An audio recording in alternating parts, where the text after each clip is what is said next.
Jewelleries December 14న హన్మకొండకు వస్తుంది. First factory outlet. కారం రంగు రుచితో ఉంటుంది. ఆచి మిరపపొడి అదరగొట్టే కారం రంగు రుచి.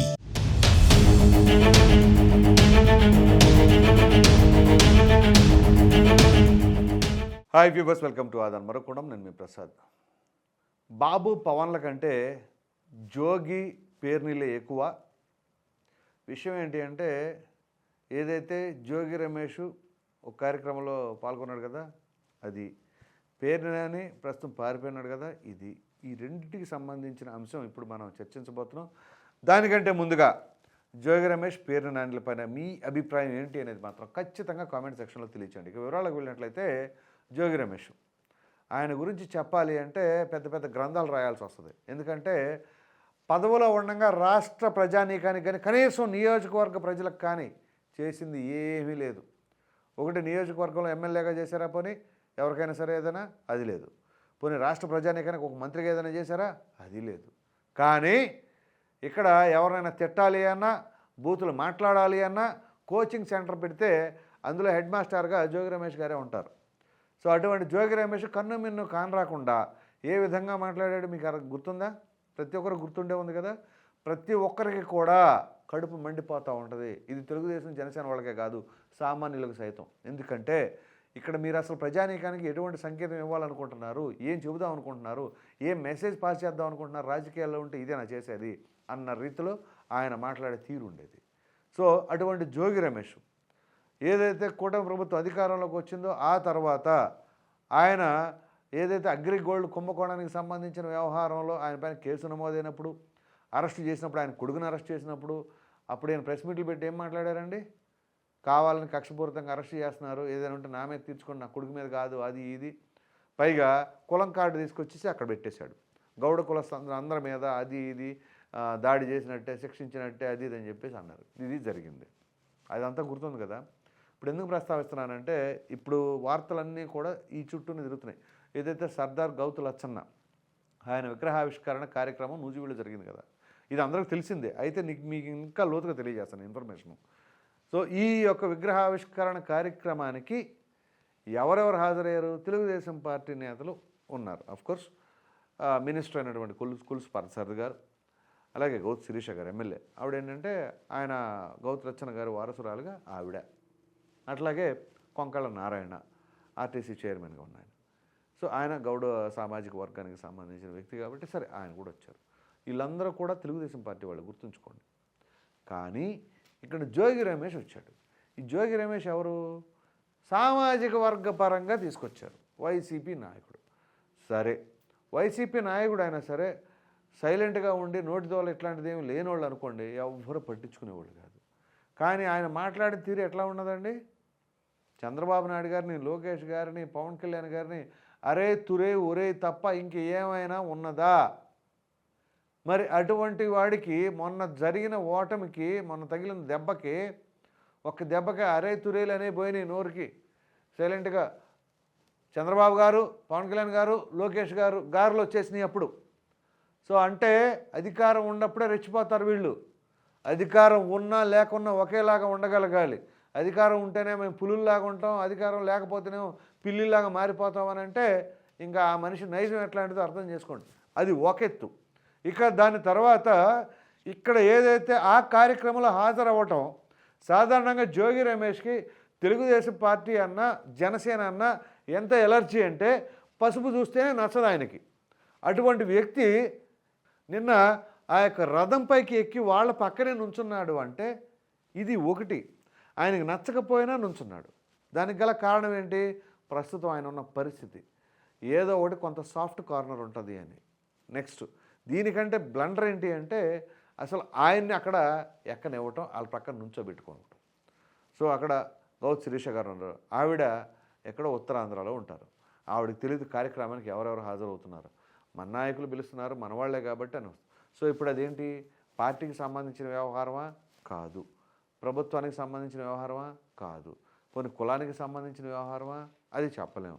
సో కొన్ని కులపరంగానే ఇప్పుడు జోగి రమేష్ని పిలిచారా? ఏమో. అయితే ఎంత పిలిచినా ఇక్కడ మనం గమనించవలసిన ఇదే గౌడ సామాజిక వర్గానికి సంబంధించిన వైసీపీలోని ఇంకా కొంతమంది ఉంటే వాళ్ళని కూడా పిలిచున్నప్పుడు వాళ్ళని కూడా ప్రక్కన పెట్టుకుంటే ఒకటి. అసలు జోగి రమేష్ అయినా కానీ అసలు ఆ యొక్క వాహనం పైకి ఎక్కకూడదు.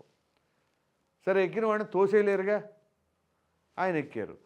గౌత శిరీష గారు ఆవిడ తప్పేం లేదు, ఎందుకంటే ఆవిడకి తెలియదు విగ్రహావిష్కరణ కార్యక్రమం తన తాతగారిది కాబట్టి ఆవిడ వస్తారు, విగ్రహావిష్కరణ చేస్తున్నారు, అంతవరకే. కానీ అక్కడ లోకల్గా ఉన్న నాయకులైనా సరే దాన్ని పట్టించుకోవాలి. మరి సారథి గారు ఏ రకంగా ఏ ఆలోచన చేశారో తెలియదు. తర్వాత అఫ్కోర్స్ ఆయన అపాలజీ చెప్పాడు అనుకోండి. ఇక్కడ ఏంటి అంటే మనం గమనించవలసిన ఏదో అపాలజీ చెప్తే అయిపోయే ఎపిసోడ్లు కాదు ఇవి. ఇక్కడ ఏదైతే ఆ కార్యక్రమంలో చోటు చేసుకున్న వ్యవహారం పైన బీభత్సమైన ఆగ్రహంతో ప్రజలు ఉన్నారు. ముఖ్యంగా పార్టీ కార్యకర్తలు కూడా మండిపడుతూ ఉన్నారు. ఏ రకంగా మాట్లాడారు ఆ రకంగా ఇష్టం వచ్చినట్టు మాట్లాడటం కాకుండా చంద్రబాబు నాయుడు గారి ఇంటిపైన దాడికి వెళ్ళి ఒకరు తలతో నరికేయండి అని చెప్పేసి అప్పుడు వ్యాఖ్యలు చేస్తే అట్లాంటి వాడిని ఏ రకంగా రాణిస్తారు అని చెప్పేసి ఆగ్రహావేశాలతో నిన్నంతా మీడియాలో ఒకటే సోషల్ మీడియాలో. సో ఒక దెబ్బకి లోకేష్ గారు కానీ ఈ పైన సీరియస్ అయ్యేసరికి ఇమీడియట్గా సారథి గారు సారీ చెప్పారు. గౌత శిరీష్ గారు అయితే ఆవిడ జరిగిన వాస్తవంగా ఇది జరిగిందండి అని చెప్పేసి ఆవిడ కూడా ఎక్స్ప్లెనేషన్ ఇచ్చారు.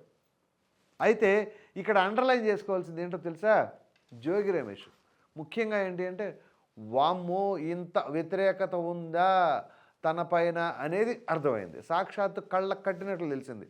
ఇక్కడ ఒక చిన్న కార్యక్రమానికి వాహనం ఎక్కితేనే ఇంత రచ్చ అయింది అంటే పార్టీ మారాలి రావాలి అని అనుకుంటే అది పెద్ద షాకే. ఇది ఒక ఇండికేషన్. ఇక నువ్వు అసలు నా పార్టీలోకి రాకూడదు, ఎవరు కూడా ఒప్పుకోవట్లేదు అని చెప్పేసి నిన్న బల్లగుద్దినట్లు ఒక ఇండికేటర్ అది వాళ్ళకి. సో ఇప్పుడు జోగి రమేష్ టీడీపీలోకైనా జనసేనలోకైనా మరి బీజేపీ వాళ్ళు రాణిస్తారో లేదు తెలియదు, కానీ బీజేపీ విషయం ప్రక్కన పెడితే జనసేన టీడీపీ మాత్రం ఎట్టి పరిస్థితుల్లో ఇక వాళ్ళు దగ్గరికి రానిచ్చేది లేదు జోగి రమేష్ విషయంలో. దానిలో ఎటువంటి సందేహం లేదు. ఇప్పుడు జోగి రమేష్ పరిస్థితి ఏంటి, అప్పుడు మాట్లాడే మాటలు చేసిన వ్యాఖ్యలు ఆ దుర్భాషలు ఈ నేపథ్యంలో దానికి తగినట్టు పోని ఈయనేమైనా సరే స్వచ్ఛీలుడా ఎటువంటి అవినీతి అక్రమాలు చేయని క్యాండిడేట్ అంటే నిజంగా అవినీతి అక్రమాలు చేయని క్యాండిడేట్ ఎవరు కూడా ఆ రకంగా నోటు దొరుకుతూ మాట్లాడరు. అది ఉన్నవాడే ఇది కూడా ఉంటుంది దాదాపుగా. అలా మల్టీ టాస్క్ అన్నమాట. అటు నోటు దోలా ఉంటుంది, ఇటు అన్యాయాలు అక్రమాలు అవినీతులు అన్నింటిలోనూ ఉంటాం, దౌర్జన్యాల్లో కూడా ఉంటాం. సో ఆ విధంగా రెండిట్లో ఉన్నారు కాబట్టి ఎట్టి పరిస్థితుల్లో పార్టీ మారాలి అన్న ఆలోచన కూడా రానియకుండా ఇప్పుడు జరిగిన ఘటన అర్థమవుతుంది కళ్ళకు కట్టినట్లు. సో ఇక ఆయన పార్టీ మారాలి అనుకుంటే అది జరగదు. ఒకటి ఇక్కడ కేసులకు సంబంధించిన అంశంలో ఏంటి అంటే ఇక్కడ వాళ్ళు ఏదైతే ఈయన్ని ఇప్పుడు రానిచ్చారో అంటే ఆ రకంగా వాళ్ళని తిడితే సో బాబు గారిని లోకేష్ గారిని తిట్టినా పర్వాలేదు, మేము మాత్రం మా జోగి రమేష్కి కొంచెం సపోర్టివ్గానే ఉంటాము అనే ఇండికేషన్ వెళ్ళదంటారా? సో అందు గురించి టైటిల్ కూడా నేను అలా పెట్టింది, బాబు పవన్ల కంటే జోగి పేర్నీళ్ళు ఎక్కువ అనేది. సో ఆ విధంగా ఇక్కడ ఈ జోగి రమేష్కి సంబంధించిన ఎపిసోడ్ మాత్రం నేను చాలా సీరియస్ టాపిక్ అయ్యి దానిపైన చర్చలు బీభత్సంగా జరిగినాయి. ప్రజలందరూ కూడా ఆగ్రహవేశాలతో ఉన్నారు. ఇక ఆల్మోస్ట్ ఆల్ జోగి రమేష్ అనే వ్యక్తికి అయితే మాత్రం ఒకవేళ పార్టీ మారాలి అన్న ఆలోచన ఉంటే ఖచ్చితంగా దానికి తలుపులు మూసుకోవాల్సిందే. ఒకటి రేపు ఒకవేళ ఆయన ఉంటే వైసీపీలో కంటిన్యూ చేసుకోవాలి, లేదంటే రాజకీయ సన్యాసమైనా చేయాలి తప్ప వేరే ఆప్షన్ ఉండదు. నెక్స్ట్ పేర్ని నాని, ఈయన పవన్ కళ్యాణ్ గారు వీళ్ళు వాటాలు వేసుకుంటారన్నమాట ఎవరిని ఎవరు తిట్టాలి అని. జోగి రమేష్కి ఏమో మొత్తం హోల్సేల్గా రాసిచ్చారు, పేర్ని నానికేమో సపరేట్గా పవన్ కళ్యాణ్ గారిని రాసిచ్చారు తిట్టడానికి. సో పవన్ కళ్యాణ్ గారిని ఉద్దేశించి అసలు మామూలుగా కాదు బూతులే, ఎంత అసభ్యకరమైన బూతులు అంటే ఓర్పు పట్టారు. చివరికి పవన్ కళ్యాణ్ గారు కూడా బరస్ట్ అయ్యి తిట్టారు. సరే తిట్టిన తర్వాత దానికి మంత్రిగా ఉండి మాజీ మంత్రి అయినప్పుడు కూడా మంత్రిగా ఉన్నప్పుడు కూడా విపరీతంగా ఆయన తిట్లదండకం. సో అంతా జరిగిన తర్వాత నా డాష్గా అది ఇది అని చెప్పేసి ఆయన అంటే దానికి తగినట్టుగానే మొన్న ఓటమి చెందిన తర్వాత అటు గుడివాడలో కావచ్చు బందర్లో కావచ్చు ఆయన వాహనాన్ని కోడిగుడ్లు టమాటాలు విసరటం ఈ రకంగా జరిగింది. సో ఇదంతా ఒక ఎత్తు. ఇంత జరిగిన తర్వాత పోనీ ఆయన ఎప్పుడు ప్రెస్ మీట్లు పెట్టి గట్టిగా మాట్లాడతారు కదా, ఇందాక నేను చెప్పింది అదే, ఇంత ప్రెస్ మీట్లు పెట్టి మాట్లాడుతున్నారు పాపం ఎటువంటి అవినీతి లేదని. ముఖ్యంగా ఓటమి చెందిన తర్వాత కూడా ప్రెస్ మీట్లు పెట్టి కౌంటర్లు వేస్తూ ఉన్నారు కదా. ఆయన ఎవరు పవన్ కళ్యాణా? ఆయనేనా అప్పుడు అదన్నారు ఇదన్నారు క్రిస్టియన్ అన్నారు మరి ఇప్పుడు సనాతన ధర్మం అంటున్నాడు అది ఇది అని చెప్పేసి ఏదో పెద్ద సెటైరికల్గా మాట్లాడారు కదా. అంత సెటైరికల్గా మాట్లాడిన పేరుని నాని అరే నిజమేనేమో ఆయన మీద ఎటువంటి అవినీతి ఆరోపణలు నాకు కూడా చాలామంది మెసేజ్లు పెట్టారు. ఏంటి సార్ పేరు నాని గారు ఎప్పుడు గట్టిగా మాట్లాడుతూ ఉంటారు, వైసీపీలో ఎవరు మాట్లాడరు కానీ ఆయన మాట్లాడతారంటే పాప ఆయన ఎటువంటి అవినీతి చేయలేదేమో అందుకే ఆయన సంశయాలుగా మాట్లాడతారు అని చెప్పేసి నేను కూడా వాళ్ళతో రిప్లై ఇచ్చా.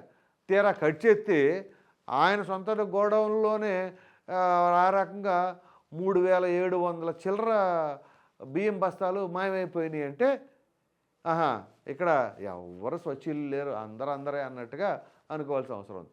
తీరా కట్ చేస్తే మరి అన్ని ఛాలెంజ్లు విసిరి అన్ని ప్రగల్భాలు పలికిన వ్యక్తి ఇవాళ అబ్స్కాండ్ ఎక్కడ ఉన్నాడో ఎవరికి తెలియదు. ఇక్కడ అసలైన మన విషయం ఉంది ఏంటి, 2 రకాలు ఉంటాయండి.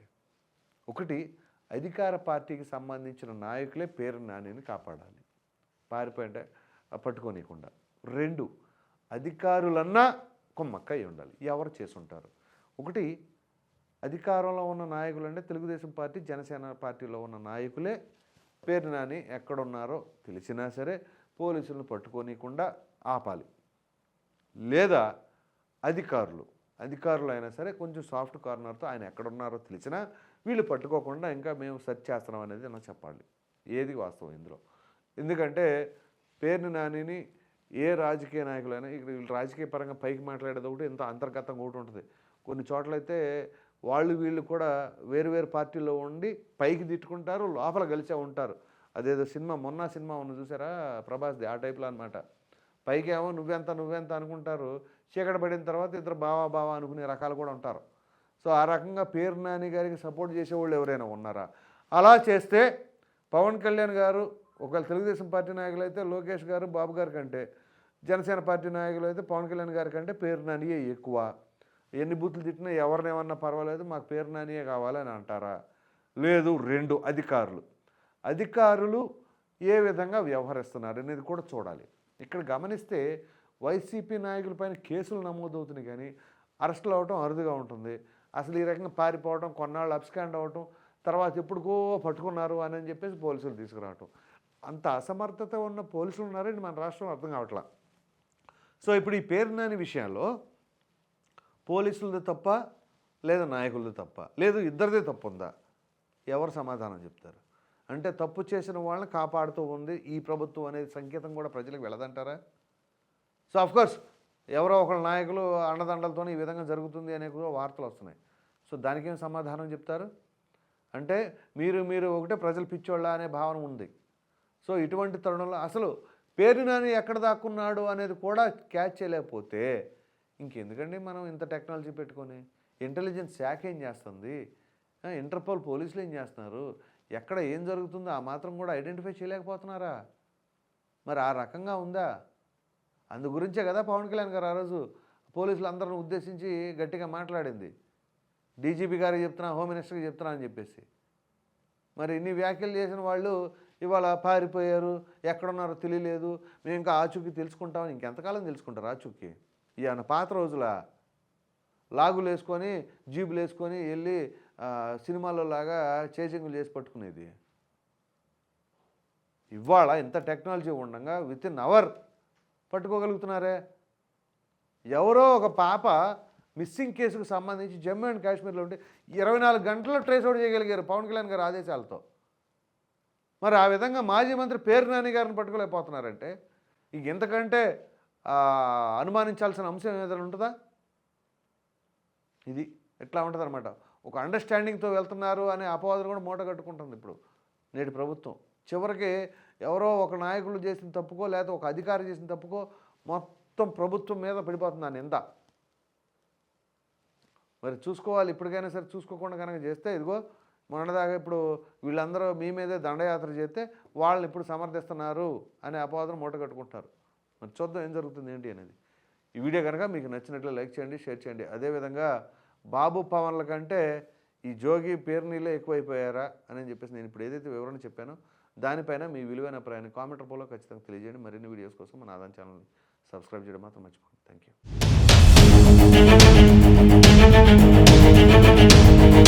యూ.